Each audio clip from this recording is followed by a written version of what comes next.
Praises to Yahweh Ba'ashem, Yahweh Shai. Double honors to the elders and the apostles, a great millstone who will and teach well, who taught us this truth. This is Brother Yashimai from the GMS Atlanta camp. The title of this video is Thy Kingdom Come.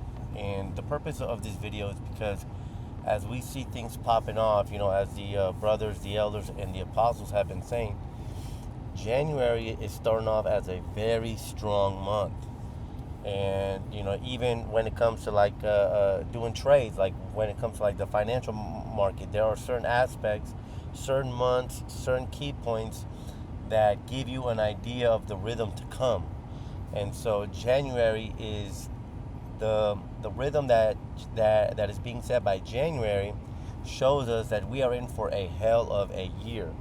Now I just want to remind ourselves too that we are only a year into this presidency, man, and that this has been a very long year, or at least it's felt that way, because Trump has been on the offense against you Israelites, so-called blacks, natives, and Hispanics, and we can see that through his move, with the National Guard and with DHS. Okay, we can see that through his through his kidnapping of the president of Venezuela, man. So this is beginning to come. This may prove to be a very difficult time, as the elder apostle Tahar went on to coin it. This is the beginning of Jacob's trouble, man. And Jacob, which Jacob is a progenitor. He's the father of the 12 tribes. So Jacob's trouble is talks about trouble for the so-called blacks, natives, and Hispanics, man. And we see this happening. So with this, Salaka for the long intro, but the purpose for this is because as we see this devil, moving, right? Revelation 12, verse 12 says, rejoice ye heavens, because the devil is come down with great wrath, because he knoweth that he has but a short time. So we see this devil moving, and so we can only assume by the scriptures that because he's moving so hard, our salvation is right around the corner. And that's the purpose of this video. Thy kingdom come, thy will be done in earth as it is in heaven. Okay, now this is a scripture, this is the Lord's Prayer, or this is the Abanawa, or as Christians would call it, the Lord's Prayer. I had to kind of catch myself there because I called it is the Lord's Prayer, but that's the name coined by Christians. This is the Abanawa. This is our book. So-called blacks, natives, and Hispanics. This is our heritage. This is why our forefathers died, and we are beginning that. We are beginning to see that that circle begin to happen again. The Israelites are going to be continuously falling by the sword, man. All right, Jacob's trouble. Jeremiah 30 verse 6 and 7 talks about it is a day as no other, man. So really think about that. Think about 70 AD, man, when we were eating our own kids, man. Think about that. Jacob's trouble is going to be worse, man. 2nd Ezra 15 in the 16th chapter goes into it. But that's what we have to go through. So, with that being said, thy kingdom come, man. This is the Abanawa. This is part of the Abanawa, and I want to go into what this scripture means, man, because in Christianity, man, let's just let the scripture speak. This is John 4 and 22. It says, ye worship ye know not what. We know what we worship, for salvation is of the Jews. And so this was Yahweh Shai's response to the woman at the well, the Samaritan woman, and when you go into that history, I believe it's in 2 Kings, the 17th chapter, if not 1 Kings, the 17th chapter, in 722 BC, when the northern kingdom got taken out by the Assyrians, the Assyrian king, Shalmaneser V, he put other heathens in the town of Samaria, which is where the northern kingdom was. So you had these heathens that grew up, let me go back. When the heathens were put into that land, tigers began to attack them, and so priests were sent to show the heathens, how to partake in our law, so that the Most High, would set off the plagues, man. And so what ended up happening was you had these heathens that grew up thinking that they were the people, because the laws were taught to them, but the laws were only taught to them to stray away judgment, man. They were never the people, and that's exactly what Christianity is. Christianity, America thinks that this is a Judeo-Christian country, man, when the facts speak otherwise to it. Where is the love now? Where's the a Christian pastor will tell you, to turn the other cheek, but the only thing that these people are turning is the freaking GPS guided bombs, man, because they're consistently bombing everybody. Iran, Afghanistan, Syria, Venezuela, man. So the Abanawa, this was something that we would rehearse, but now we have the full understanding. That's why Yahushua said, we know what we worship, for salvation is of the Jews. And that's our prayer, man. Thy kingdom come. And our prayers are being answered, man. Okay? Our prayers are being answered because this kingdom is fallen. Now, I got the definition of kingdom here because, this is what our prayer is, right? Thy kingdom come, right? And so what is kingdom? Kingdom is a country, a state, or a territory ruled by a king or queen. And we know that Yahushua is coming back to rule, but Yahushua is coming back with a rod of iron, as mentioned in the book of Revelations and Psalms, the 2nd chapter, man. And so what does a kingdom have? A kingdom has a territory. And then also, what other thing does a kingdom have? A kingdom has rules, man. All right? Let me say this. How is the kingdom of America, Esau, Edom, how is the kingdom of America operating now, okay? The kingdom of this world has its boot on everybody's neck, man. Trump openly said that if any other foreign country tries to do business in anything other than the petrodollar, that they're going to meet the same fate as Gaddafi and Maduro, man. So their king, a kingdom is authority, and if anybody tries to overstep that authority, man, they get dealt with, man. And so Yahweh Bahashem Yahushua is going to set up the kingdom. Again, let's go back. Thy kingdom come. Thy kingdom come. Thy will be done in earth as it is in heaven. And so what's the kingdom of Yahushua like in heaven? Do you think that there's a differentiating opinion? Do you think that there's the Democrats and the Republicans? No, man. It is authority. See, in the same manner that Esau has his authority here and he rules it by the sword, man, that's coming to you other nations, but it's going to be a righteous kingdom, man. Okay? And so, what does the kingdom look like? Or what are some examples, some close examples of Israel being in kingdomship in the scriptures? Because that, when we go to these scriptures, that points us to what's to come. Okay, so I got Joshua 10 and 24 pulled up. It says, and it came to pass when they brought out those kings unto Joshua, that Joshua called for all the men of Israel. Okay, and so this is very specific. This isn't for everybody. All the men of Israel. Okay, because as the book of 2nd Ezra says, this world was made for us, man. Okay, so all the men for Israel. And said unto the captains of the men of war which went with him. Okay, and are we not fighting a spiritual battle?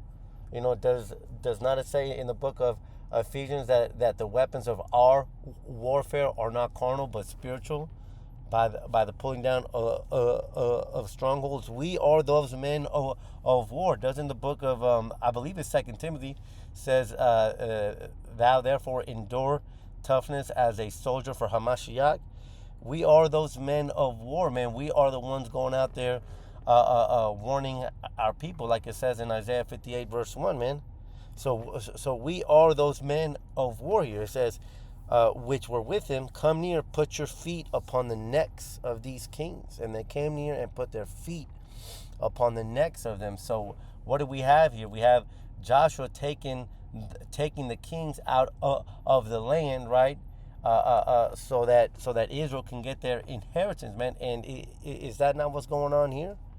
Are we not flaming this man, through prophecy? Doesn't the book of Jeremiah say that I will make my words fire in your mouth, and these people chaff? We are taking down this city, man. Just like Joshua did the walls of Jericho, man. We are compassing and we're prophesying the downfall of Babylon, man. And so this is what kingdomship looks like. I want to get one more. I believe it's in 1 Kings 7.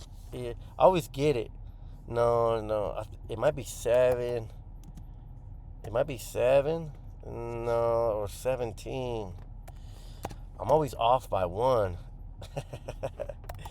If not, I'll just Google it. It's like it. David set up garrison. There you go, right there.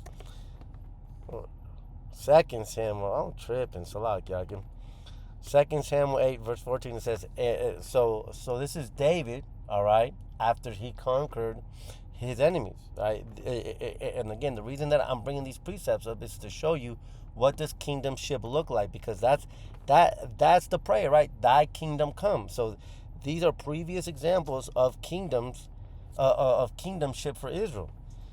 So this is talking about David. It says, and he put garrisons in Edom, throughout all Edom, put he garrisons, and all they of Edom became David's servant, and the Most High Yahweh Hashem Yahushua preserved David whithersoever he went. So kingdomship is the Israelites being in authority, and that's what's coming, man. Thy kingdom come. Yahushua coming down with King David and the 144,000 to reign, man. Isaiah the 60th verse, the 60th chapter, and the 2nd chapter goes into that, man. But these are prime examples that show you that the kingdom to come is only for the Israelites, man.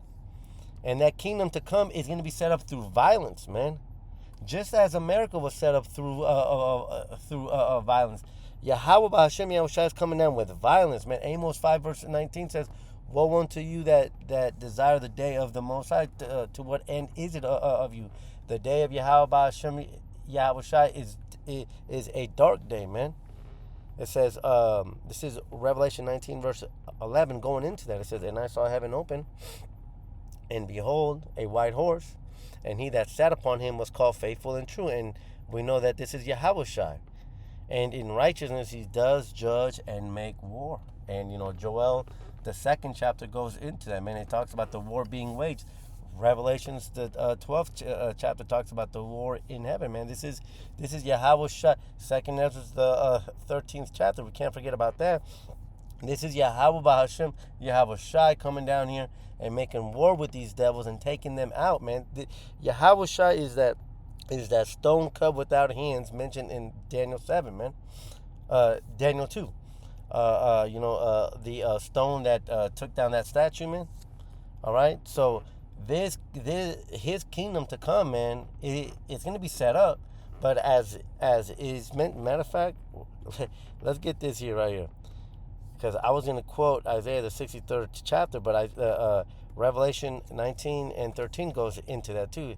And he was clothed with a vesture dipped in blood, and his name is called the Word of the Most High, man. So Yahushua is coming to make war, man, and he's coming to slay utterly both young and old, as it says in Ezekiel 9 verse 4, man. But this precept here lines up with Isaiah the 63rd chapter, man. Right? He's got a sacrifice in Bozrah. He alone is going to tread the winepress, man. Yahushua is coming to take these people out.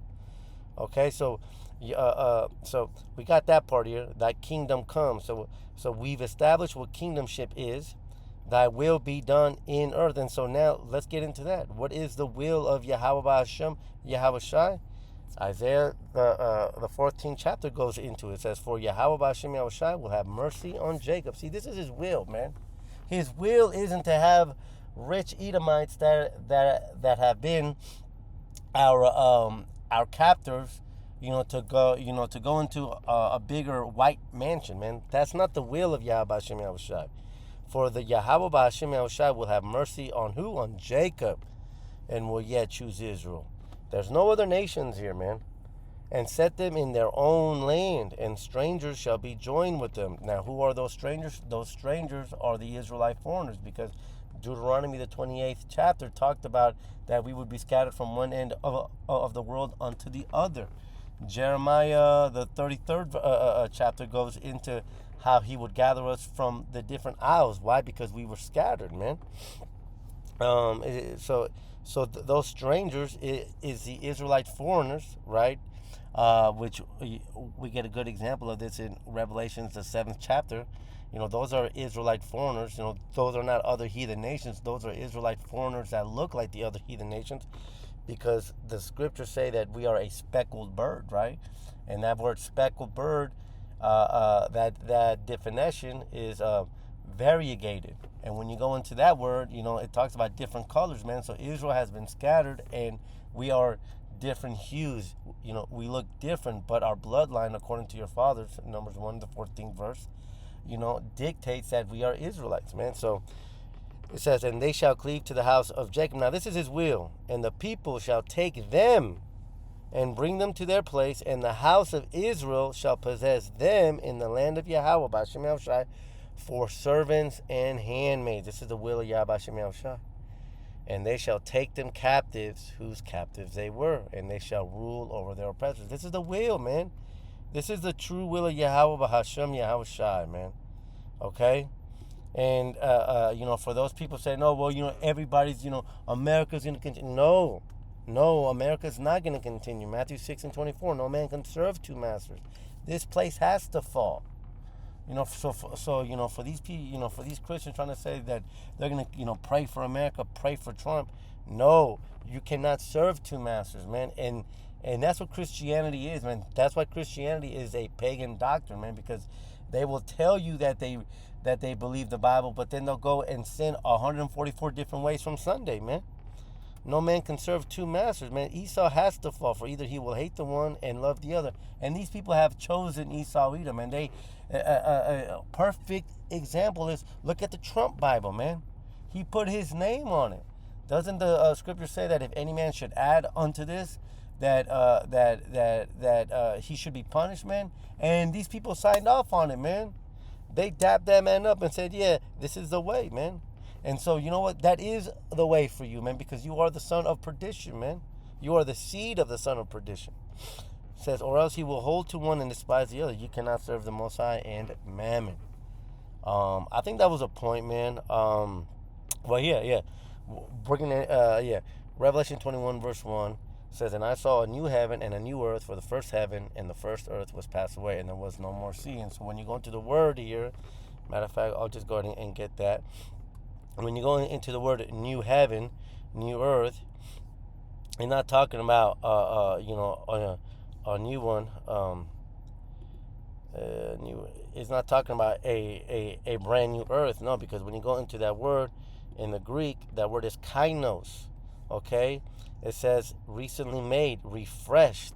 Okay, so this world is going to be refreshed, man, and we see the mention of that further along in Isaiah the 14th chapter, man. It talks about the trees being at rest, man. This is what's coming, man. As we see Babylon fall, Yahweh B'Hashem Yahushai's kingdom is coming to this earth. And the only way for him to come is for wickedness to be put out. Is it not true that the Israelites couldn't go near Mount Sinai when Yahweh was giving Moses the commandments? Why? Because he said, I cannot be around uncleanliness, or else that uncleanliness will die. So Yahweh B'Hashem Yahushai has to take out this unclean bastard. Doesn't the scriptures call Esau a fornicator? He's got to be taken out so that Yahushai can rule, man. You can't have one or the other. We already got that, man. So, hopefully this lesson has been edifying. The kingdom is rulership over these other nations. And that is the patience of the saints, as mentioned in Revelations 13 and 10. That is matter of fact, let's close off on Acts 1 and 6. Let's get that. Acts 1 and 6. When they therefore were come together, they asked of him, saying, Lord, wilt thou at this time restore again the kingdom to Israel? See, this is the patience, man. This is the patience of the saints. Our forefathers understood this, man. Because, again, we already got that word kingdom, the authority, the statues to Israel. So Israel would be on top. This isn't what the Israelites, starting with the elders and the apostles of GMS and the bishops on down, man. It may sound new to you guys, to the world, but it's not been new, man. This is the fruit that has been so long. This is the truth that has been so long without fruit being shown, man. This is the word of Yahweh Hashem Yahushai, man. And his kingdom is coming. So until the next one, Shalom.